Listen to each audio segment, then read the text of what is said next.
Hello and welcome to the leadership podcast of Unicorns Voices Toastmasters Club. We are starting a new journey from today by starting this podcast. And in this podcast, we will try to understand how leaders are made. Today, I have with me Durga Mane, who is also the president of Unicorns Voices Toastmasters Club. And we'll try to understand her journey, uh, her life, and how she became a leader and how she reached the point where she is today.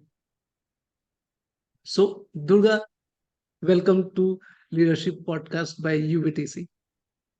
Thank you so much, Toastmaster Pramatesh. It's a pleasure and honor to be here. Thank you so much. So, to begin with, let's start from the very beginning. Tell me about yourself. So my name is Durga Mane Falke. So my maiden name is Falke. I come from a family. My dad was a lawyer, and mom was MPhil. I am brought up in a joint family in place called as Aurangabad. So my basic education, schooling, and graduation took place in Aurangabad, and I did my masters in Mumbai. Currently, I'm based in Mumbai, working for pharma company, being in this field for more than 2 decades now. It sounds like very biodata kind of uh, introduction. So I will just rephrase the question and I will ask you from tell me from the very beginning, like how are you like as a child from there and Yeah, that's an interesting question. So it's really making me nostalgic. So I am, I already told you, I am brought up in a joint family. So my grandfather was a MLA then. My dad was a president of District Bar Council, and my elder brother into president of UA Congress, and kind of brought up in a family of leaders. So our house would be always full of people, not only as a family, because I'm brought up in a big family. I have three aunts, and that was my dad's sisters, and each having 3 to 5 kids. Eldest has 5 kids, and I have two uncles and all our cousins, all in one family. Those were the days when the clients of my dad, they would come from remote places, and once they come, they would stay in our house because it would be long for them. So they were also like, some were the frequent visitors. They were always like a members, members of the family. So yeah, it was all full of members, and one thing definitely was that everybody in the family was given authority or accountability. Nobody, I mean, I remember, as much as I remember, right from age of 2 or 3, we were not treated like kids, where they would carry us everywhere. So that freedom, I think I was born of it.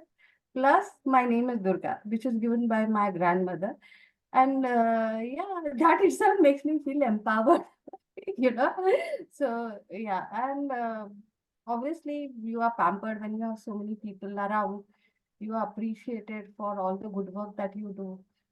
Seeing people, the way people behave in the family, that is how the values get inculcated. So, yeah, that is how I'm brought up. I think that stays with you all your life, your childhood. The whatever values have been inculcated in you. I think many people say that I have some traditional values. So that is what has been inculcated in me, and I'm happy about it. Totally proud of it. Okay. So were you one of the younger cohort of the kids, or you were the in the eldest cohort of the kids, like No, I was the in the joint youngest. family? Huh? Huh? I was the youngest. Yeah.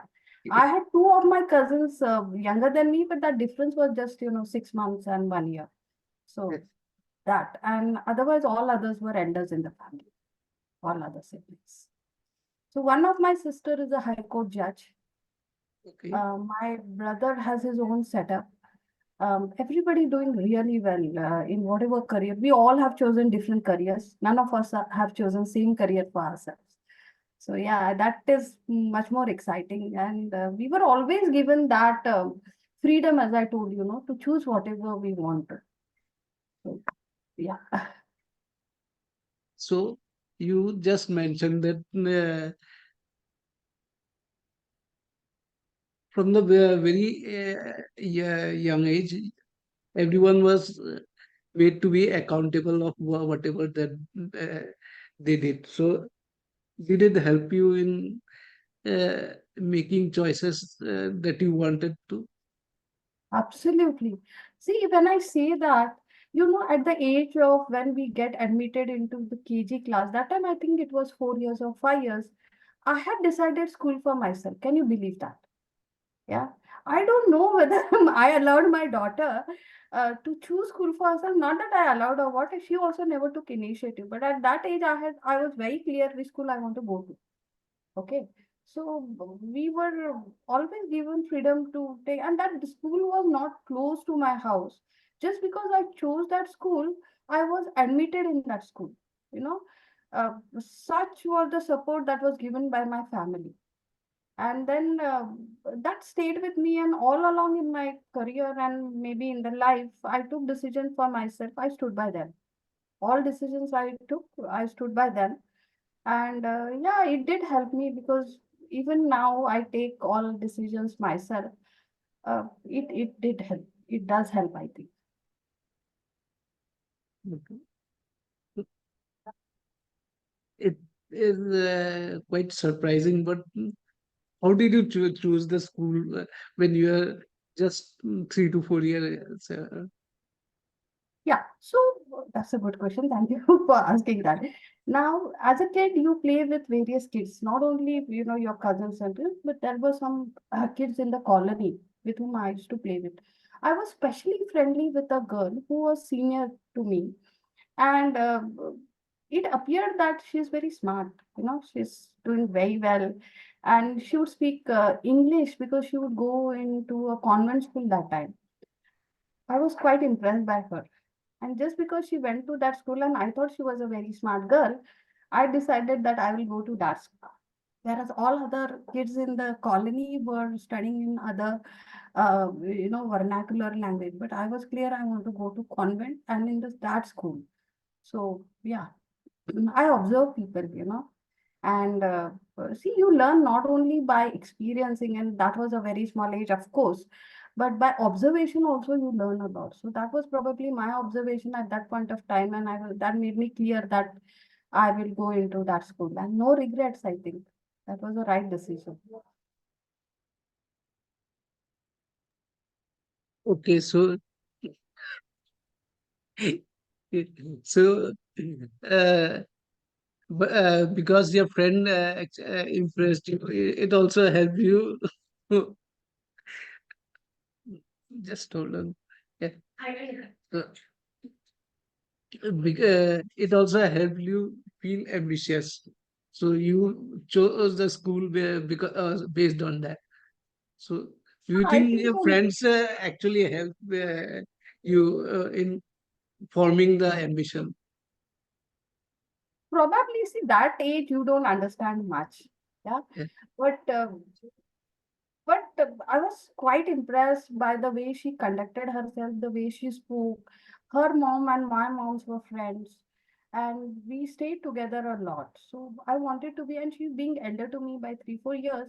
Uh, I think at that age she was my role model. You know, so that made me decide. And the biggest part I think is also that my parents supported me.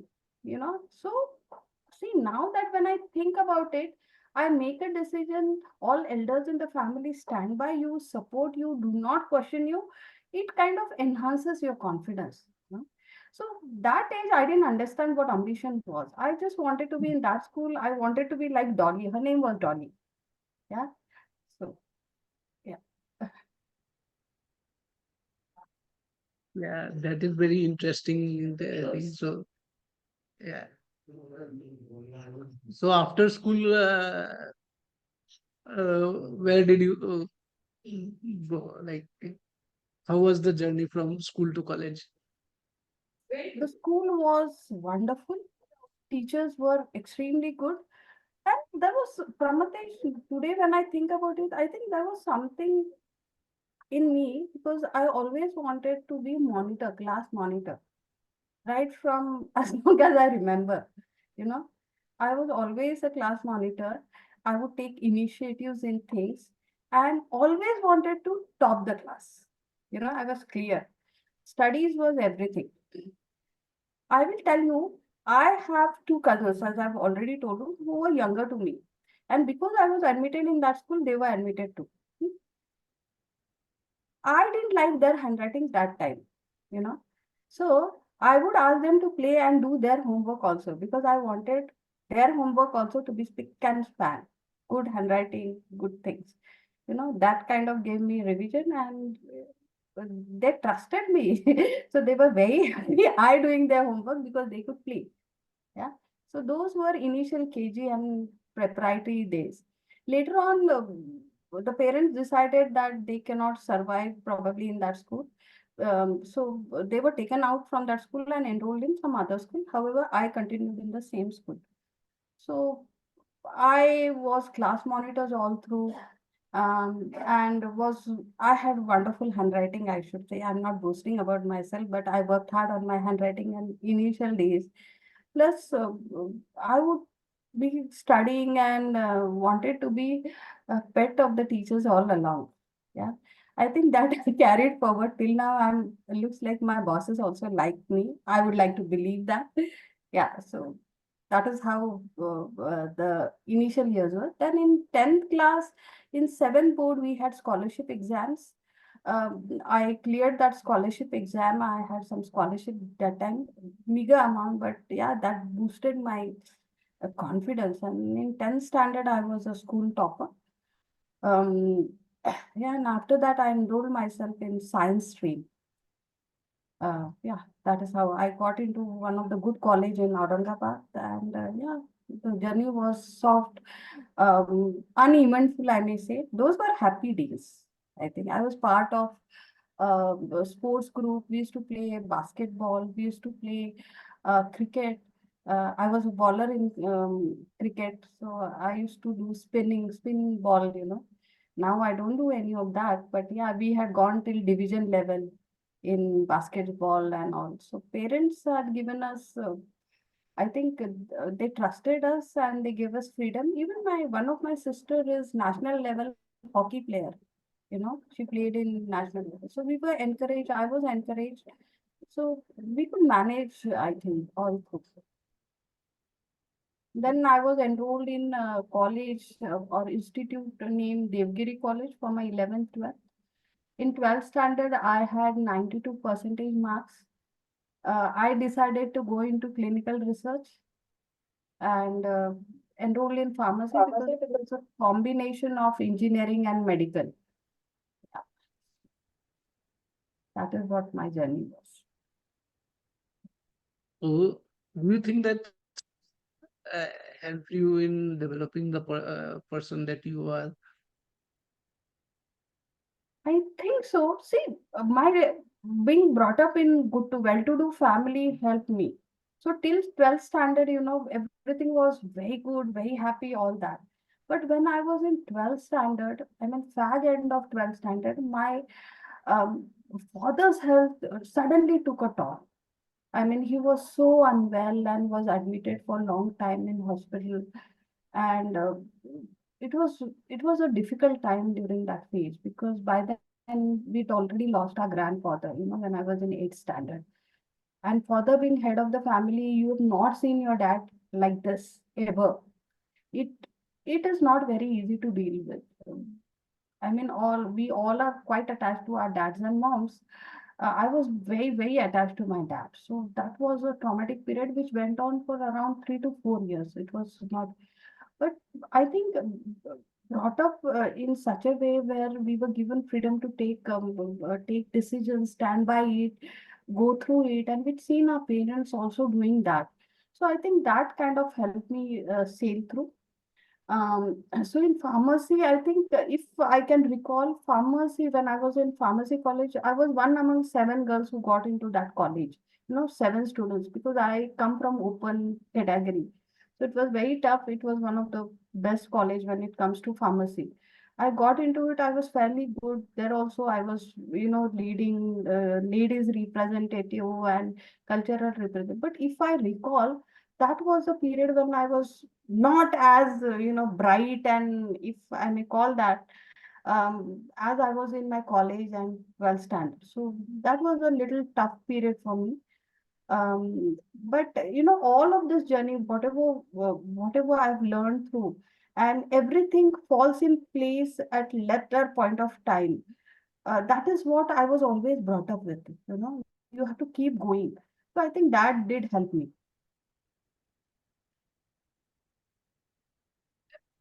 We have to keep going.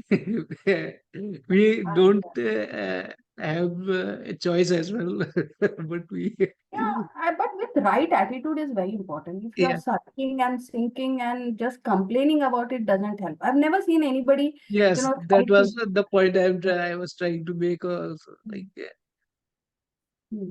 but we have to keep going no matter what, and we have to find hope somewhere, Hmm.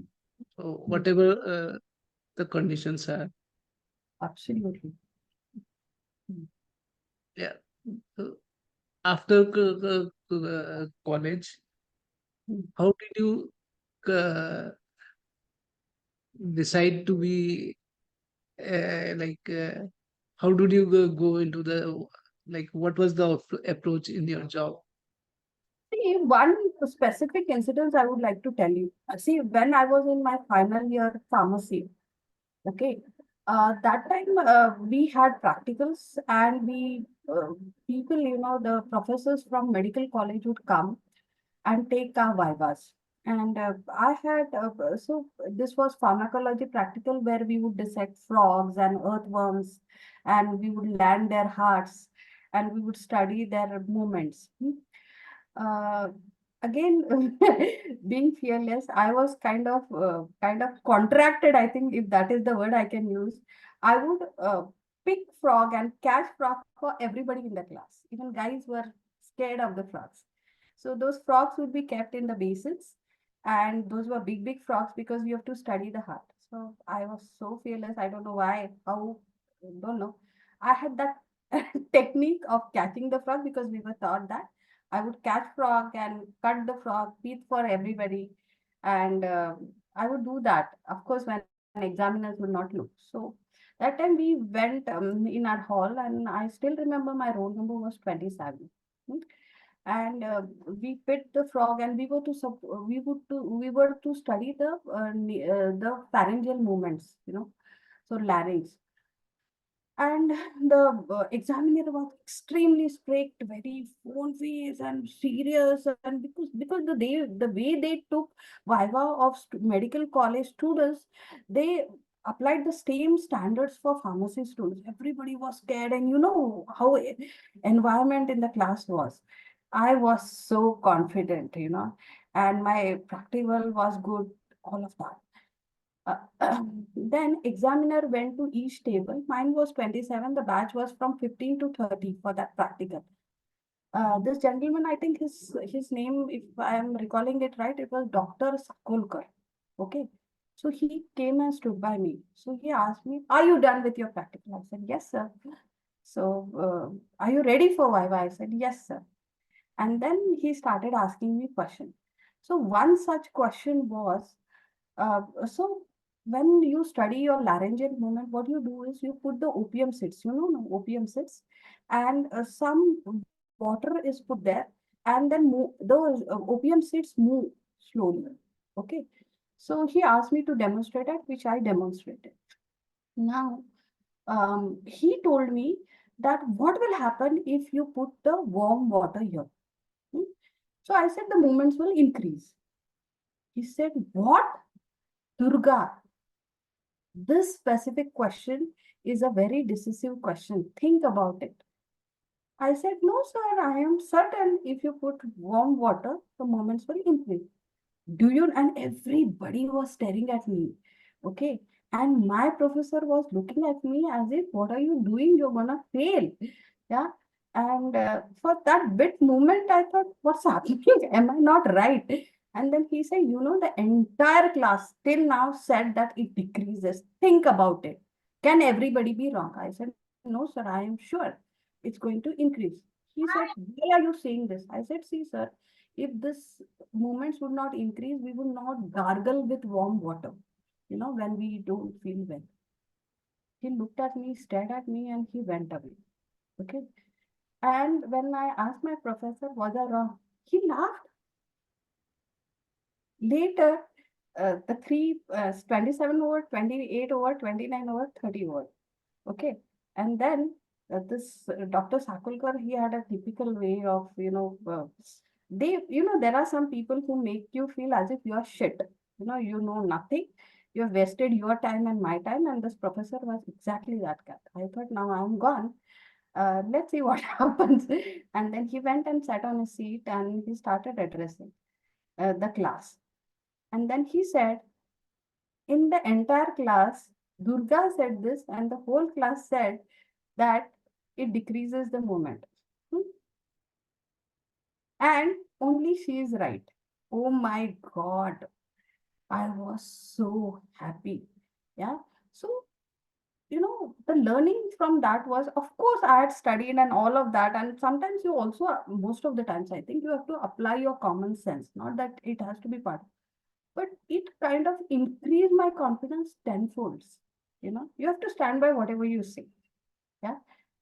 And I was very happy. I think scored good marks.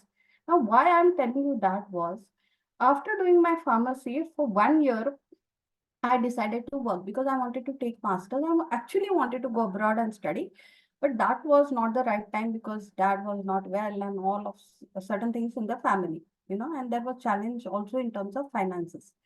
I decided to earn for myself and then save money and then go for masters. I went to this government college for interview, and there this Dr. Sakulkar was there. He did not even take my interview, Pramatesh. I was so happy. He said, no, she's a bright student. She can be an asset for us and let us hire her. And that made all the difference. People remember. Yeah. I got a job, I could do some savings, and that is how I went to my master's. Yeah. I did my master's in SNDT University, Juhu in Mumbai. Through all India entrance, I got good score and got into SNDT. It's a very interesting point that you make, that is applying your thinking mind. I will put it there in that way, because if you are applying your thinking mind, then people remember you. People remember you for a very long time, and that helps you in the later part of the. Absolutely. I would believe that. Yeah, I believe that. So from academy to the industry, how was your journey? Like, how did you switch? So now coming, I gave my All India entrance. I got a score. I got it in SNDT. I was clear I wanted to do it in quality assurance, and there were only two colleges in which they would give degree in masters in pharmacy in quality assurance. I wanted to be part of quality. For some reason, my form did not reach in Karad College of Pharmacy, and I got admission in SNDT. So moving from place like Aurangabad, which is a small town, relatively small town, to Mumbai, it was a big switch. Yeah. again, I wanted to come, and some people in the family were worried. Mom was clear that if you want to do it, do it. I came to Mumbai, it was different. It was extremely different. Yeah. See, when you come from a shielded environment to totally new place, and that to very fast place like Mumbai, where people keep a tab of second to second, and they speak only in the language of 10, 12, and 10, 15 in terms of train timing. All of this was extremely new for me. Plus, I got it in SMDT college, which was it is all women's university, extremely competitive students. When you stay at home and when you study in your own place where you know everybody, almost most of the people, and because of that, our family was kind of well known, so it was very comforting. But coming to Mumbai, managing in that budget, keeping track of your studies, keeping track of your trains, because SNDT college then would not give hostel to master's student, so we had to manage our own flat. However, luckily, I had some friends whose admission was delayed from Aurangabad, who were again my close friends. So luckily, we stayed together. Of course, they were in different college, but some fantastic time we could spend with each other. We were there for each other to support, and that is how. So in SNDT, we were just 8 girls in the class total. Very competitive. Girls would not tell each other what they have studied, what to study, where to study from, how our teachers like. So first semester was tough, but later on it was all good. Yeah, and when you're new, you appear confused, and some people make a different impression about it. That did happen to me. Yeah.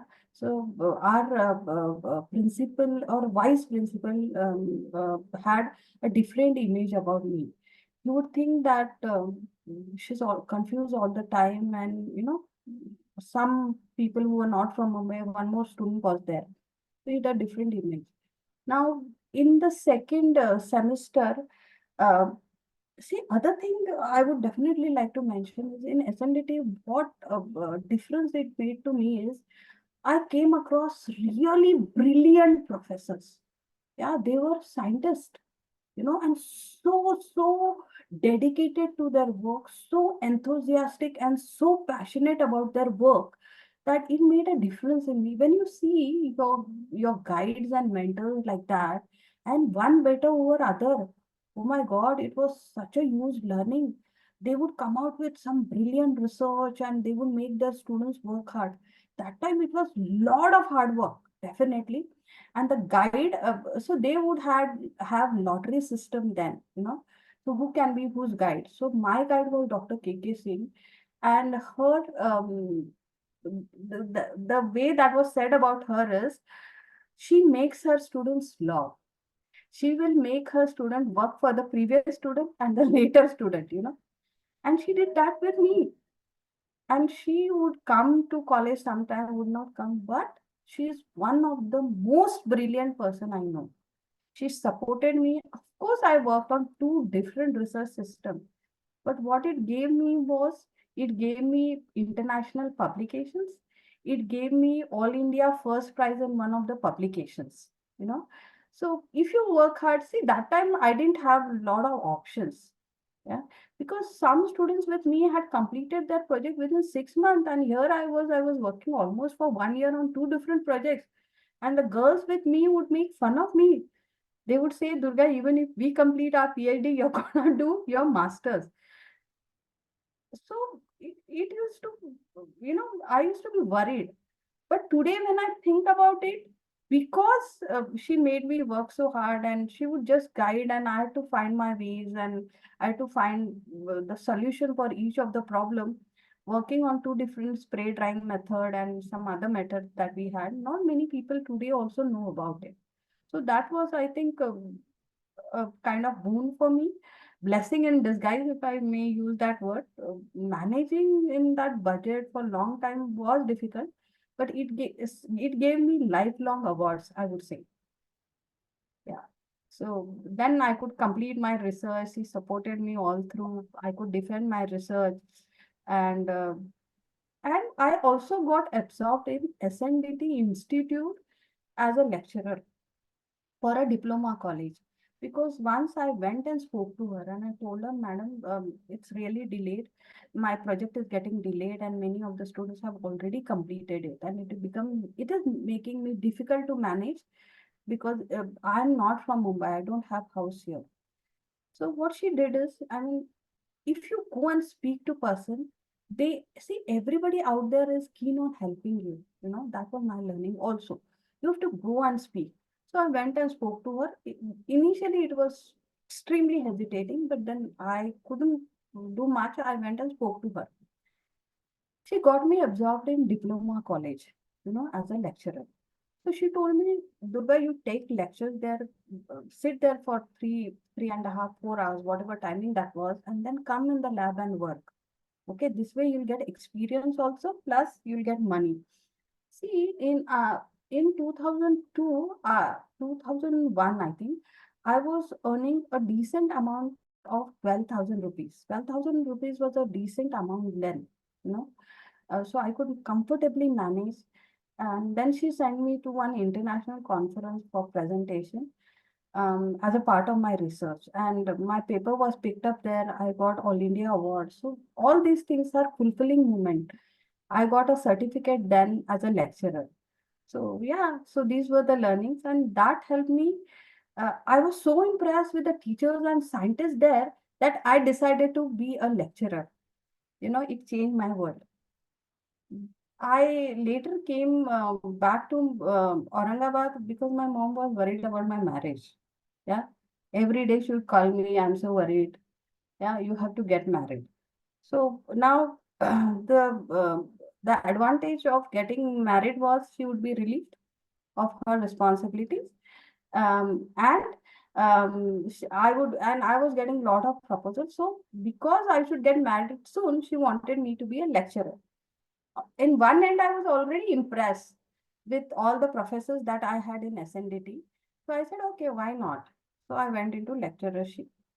But there, when I saw people who were lecturers, who were my contemporaries, these people came into lecturership just because they didn't get anywhere else, and I was a different lot. And I decided, oh my God, where have I landed? And I already started making plans, of leaving academics. My mom would not allow. So, see, again, coming back to Rhonda Bryan's book Secret, if you want something from your heart, the universe conspires to give it to you. Exactly that happened with me. So, through that college, I was chosen to go with students on a trip. So one day we were supposed to be in Bangalore, and that is where I got invite for an interview in one college. I I always had very good terms with all my contemporaries, although I mean, in my mind, I thought they were not of my caliber. When you are young, you feel that. And but the terms were good, and I spoke to my lecturer who was with me and told him that I have a work and can I go? He said, "Yeah, go." So I went for an interview in Bangalore and I was chosen. The first thing I did is I resigned, yeah, and sent that to my college and then called my mom and told her that I'm joining this. My mom said, no, no, no, I'm going to speak to principal. You can't do that. I said, no, nothing doing. I've decided. That is how I shifted from academics to industry. Yeah, and then there's no looking back. I'm enjoying every part of it.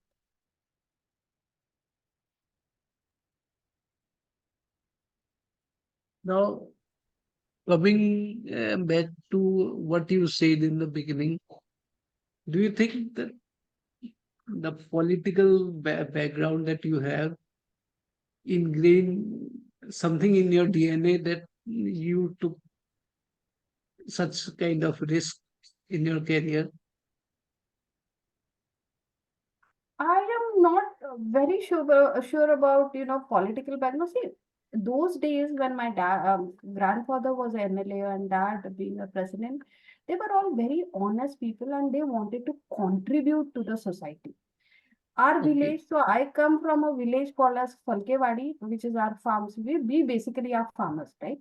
So everybody, almost everybody in the village is either a state bus driver or a conductor, because my grandfather was a chairman of that body. So he made sure, without any knowing caste, creed, or whatever, he enrolled everybody from that, almost everybody from that village. So these people did not take a penny, but they contributed heavily to the society. So I was brought up with that mindset. However, what helped me, Pramath, I would definitely admit that, and still, that is what is helping me, is I never saw them fighting or importantly hurting anybody. you know so not that, see, at their level they were on bigger positions and all. uh, they had lot of stress and lot of things to manage, but I've never seen my dad hurting anybody in the family. If he would not agree, he would keep quiet then and come back and peacefully explain people why not to do certain things. Yeah? And even grandfather also, not that he ever, see, people come to you, please help us get a job and all. You cannot help everybody get a job, right? But we've never seen him scolding anybody or hurting anybody. He would do his best. If he could not, and most of the times he did, only in the later part where things change, probably he could not enroll anybody in any job. So I've seen that. And that kind of, even coming to my mom, I've never seen my mom speaking in a loud voice or hurting. She was eldest in the family, both sides of family. She was always cool. I think that is what probably, looking at them, I carried in me. So that helped me, not hurting people and not losing your temper on every small thing. Yeah? So it did help me. When it comes to political background, at times you have to be strategic. Yeah. So that, I think, I don't know whether I learned it from them. That's being strategic, I think, is inbuilt in me. So I think ahead. you know so yeah, that part of it did help me, I think. Taking the second part of your reply as in face value. You are very strategic because I have seen you uh, from very closely. The way you advise me when there is going something wrong,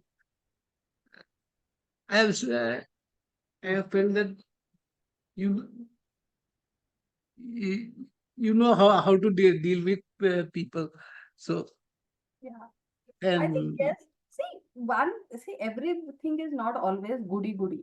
When I've seen my parents and my family, although they were keen on helping people and all, see, observing that from distance also is, that I think they are going overboard. At times we could feel that they are going overboard. And learning from this is, I kind of took, I think I would like to believe that I I became cool most of the times. Not that I don't lose my temper, but rarely, right? But I had also learned that you cannot allow people to take you on a ride or take you for granted. Yeah, I think that helped me develop this. So, see, being youngest in the family has its own advantages and disadvantages, right? I mean, advantages are all that, you get pampered and you learn and you get good things. But disadvantages is also that you're so close to your parents and you get those vibes. Yeah, I got a lot of vibes, and that helped me probably being strategic plus your own experience. And yeah, I think I am strategic in a way, not in a wrong way, I would like to believe. Hmm. so always in a good way. So I would like to believe that, I think. uh,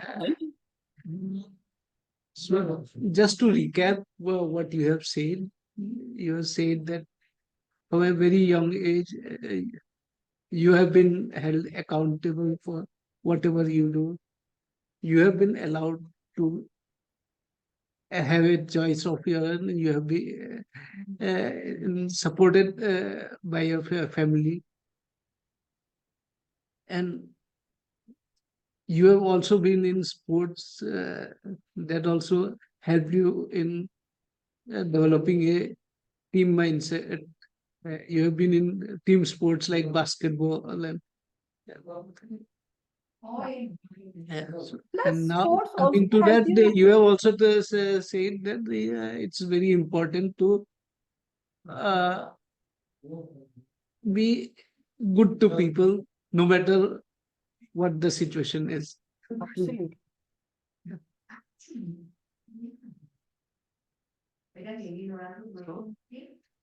We have with us Vinal, who is also the area director of the uh, uh, area H2 in District 124.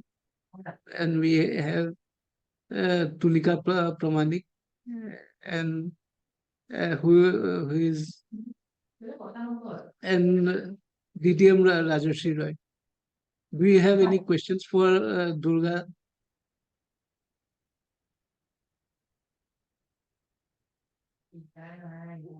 I think thank you. I think today I know more details about Toastmaster Durga, about the journey as of now. And just I want to know about the transformation journey as a leader. I think that's a great journey because you already reached the ladder in the corporate world on your own domain. And for that, you got a lot of recognition from your institute. I think that's a great achievement. And this is a really inspirational speech, I must say. We learned a lot of things about you today. So I think it's a great initiative.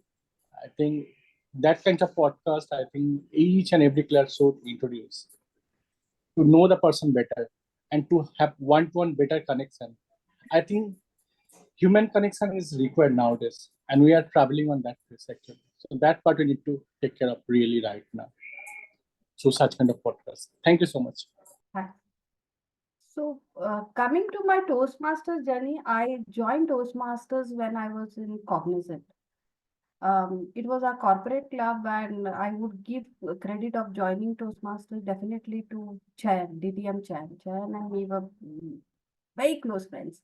I would, and definitely credit to him for making me join Toastmasters because I was extremely impressed with his vocab. And I came in Toastmasters, and then I met people like Rajeshri, Shesha. Shesha was my mentor. This all enthusiastic people, uh, really wonderful speeches, and that made me continue with Toastmasters. And I think it's over 3 years now, and I'm enjoying every bit of it. I left Cognizant in 2002, and then I joined Unicorn Voices Toastmasters Club. There also, I was VP membership, I think, in Cognizant Toastmasters Club. Here I came and took different roles. Um, Toastmasters to me is immense learning because people from various walks of life come and speak about themselves. That's the beauty of it. It does help you listen to different stories. It is also, it increases your definitely the speaking skill because in that amount of time you have to speak, make sense, make an impact. Very important. It increases your listening skills and it also increases your analytical skill. To me, when I joined Cognizant Toastmasters Club, I was already in the leadership team. Now I'm in senior leadership team, and Toastmasters is only helping me. With Toastmasters, you can relate to people better. You listen to them and you analyze them. Plus, this is only a platform where you can share your own personal stories. Brilliant part, I think. Yeah, and I'm sure I'll continue this journey because, yeah, it's all fun to me. I met Pramatesh and I met Mrinal and I met Tulika. Yeah, very good friends, I think. Coming to Toastmasters only, like, can you tell us one instance where Toastmasters have really helped you in outside of the Toastmasters? Like, So I think it was in 2022. So when I joined Toastmasters and Cognizant, that time I think it was 2020. So Rajeshri, Shesha, all of them encouraged me to be part of contest. Yeah, and I did all that whatever they told me to do, not that I knew much about Toastmasters then, let me admit. Because they told me, and see, you understand people and you understand, importantly, you understand your well wishers. Plus, I wanted to support club. So I did that. And then that tradition of joining the contest always helped me.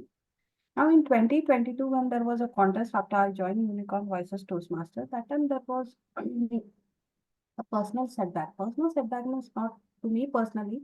However, my nephew, who was recently married, just 2 years back in 2020, he was married. He was blessed with a baby girl, and we just, celebrated her birthday on a bang. A very precious baby, first baby in the family, the next generation, beautiful looking baby. And I think in month of February, it was discovered that she is suffering from neuroblastoma, which is a kid's cancer. Yeah. And she was already in the second stage of cancer. It was extremely traumatic. See, I am from the field of clinical research and I'm into onco research. I meet doctors day in and day out and we do research. But when it comes to your family and your precious ones, it is very, very tough. Yeah. And straight because I stay in Mumbai and he called me, he couldn't tell it to his sister, his mom, because we, she probably would not be able to take it. So it was only me and my brother who knew about this. And then they came here, they were with me. Imagine a baby whose birthday is celebrated last month. She is suffering from second stage cancer and chances of survival were low. I was affected myself. Yeah, because the first case in the family, I've seen such a beautiful, precious baby. My nephew was just 28, 29, and a very smart kid, but at that time, you don't really, they don't, I mean, 28, 29, we have gone through that. How much saving would you have, right? Plus, the chances of survival, cancer is a difficult treatment, and survival chances of survival for baby was very low. And that is the time when this contest session was going on. I took part in the contest, but I was not very, in myself. It was a very, very difficult time. They took treatment in Tata Memorial. I encouraged him, and all of us kind of, supported him with whatever. See, moral support was more important. Financial, all of us could manage. That was the time when participating in contest, coming out of it for some time did help me, if I may say. Today, I'm very happy to say that that baby has completely recovered, you know, and is doing fine. Just 2 days back, she's won the contest. She's won one running race, So she's a fighter herself. So I think that is when Toastmaster, because it takes you to a different world altogether. At least for that period of time, you forget your stress. Yeah. So, yeah, I would say that did help me.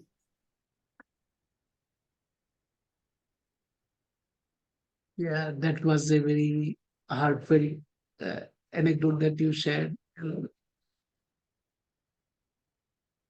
For a moment, I was completely speechless. What to say? And see, And even when I recall it now, it was a difficult time. yeah, And after that contest, I don't know how I spoken on Rajesh did call me to check on me and he asked me, Durga, then I told him. Then he did tell me that, in such a stress, you participating is a big thing. But I did that for myself, really, that time. I didn't know whether it would help me or not, but yeah. it did help you. Like for some point of time, you forgot that. Yeah, yeah, yeah. So See, it when helped we you recover enter from that kind of psychological trauma that you were going. Correct. And when we enter this Toastmasters, hearing to different stories, it actually takes you to their world. You know, for some time we forget about our world. I think that helps. Yeah. So, Rajeshi, would you like to ask any question to Durga?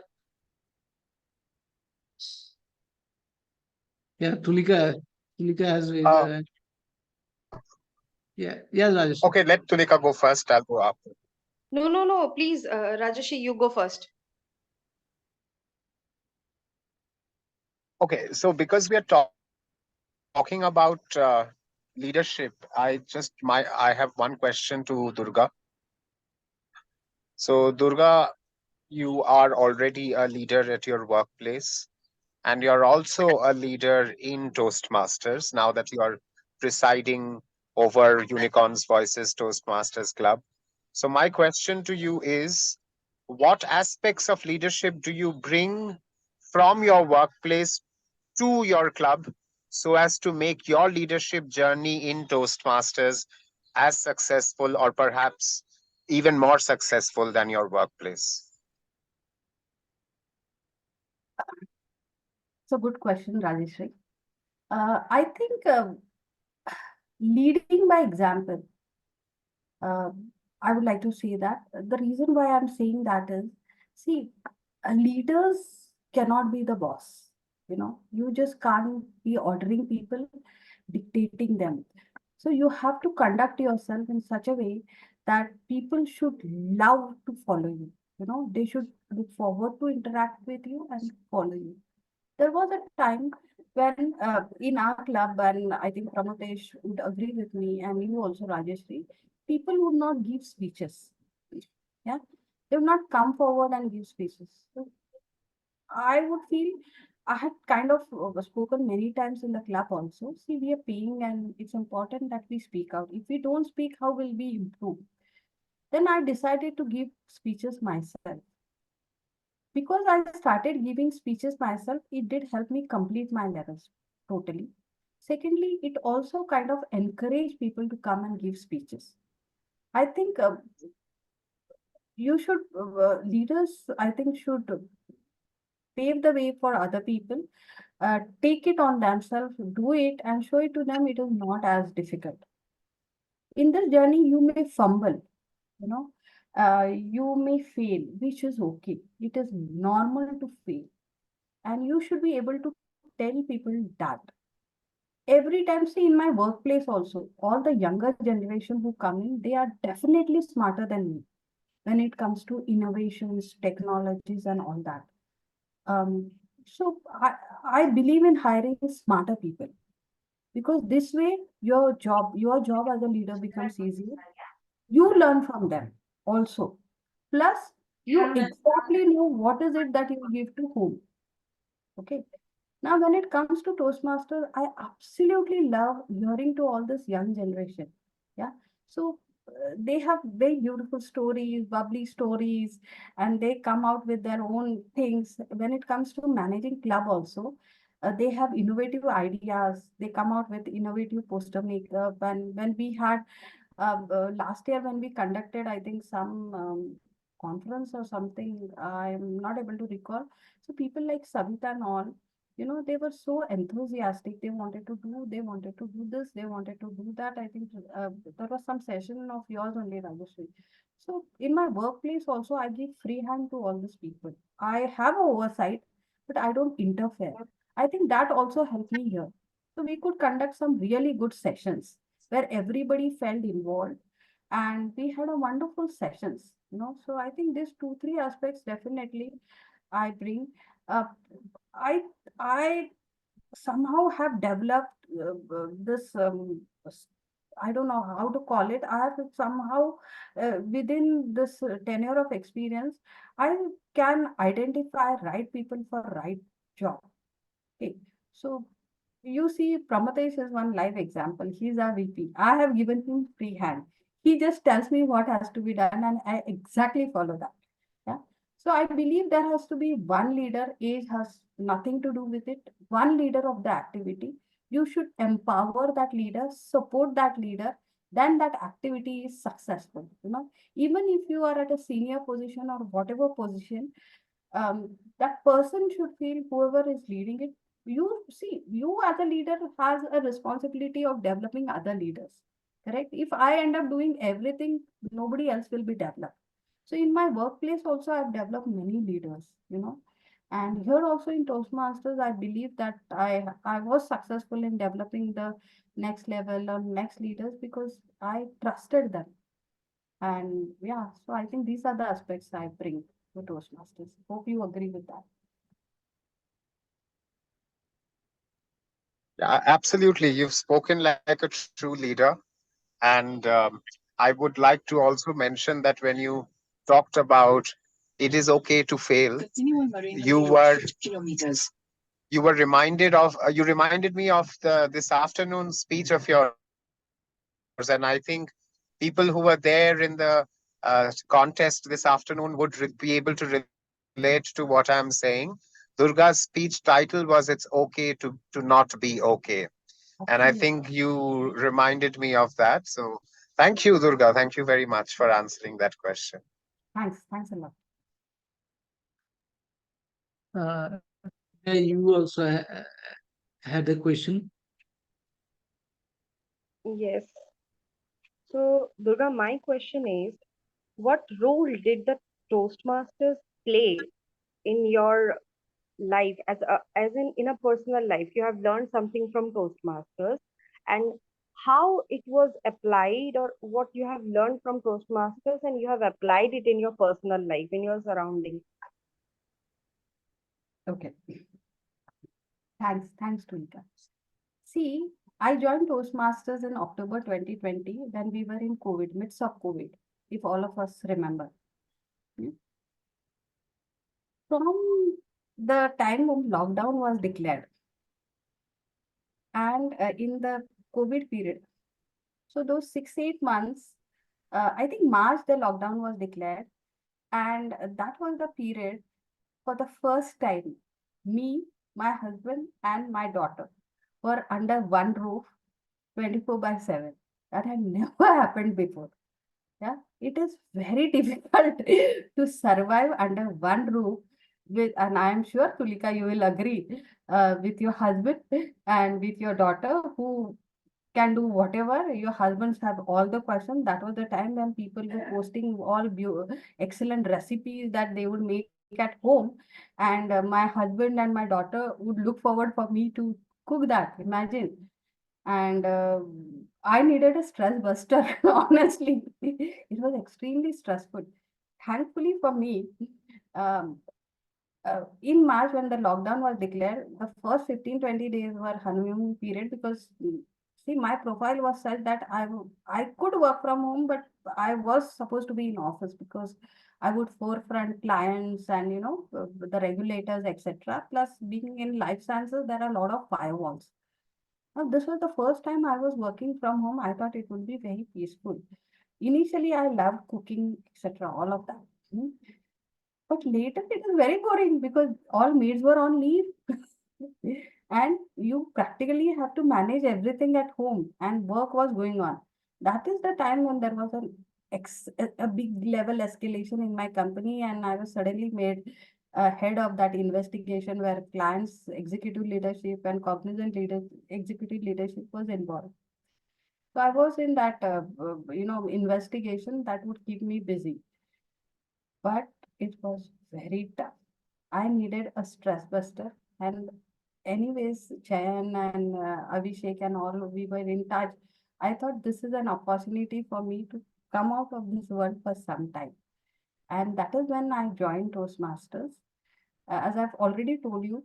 And since then, there's no looking back because I enjoyed that journey. I love to speak, and this was a platform for me to express myself, hear people, and it was all nice. So that helped me. So from that time, and I became a member of Toastmasters Club on 1st October 2020. I remember that.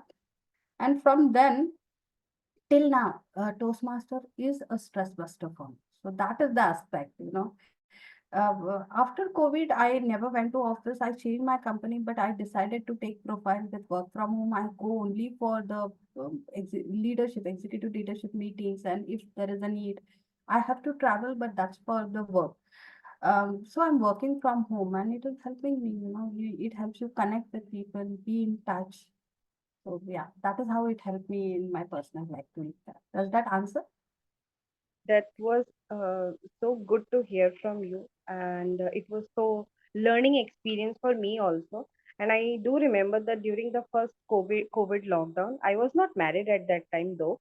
but still it was very stressful that working from home, we are not used to with it, and all of a sudden we have to work from home. I was working at that time in the pharma company, so all we have to connect with people sitting at home.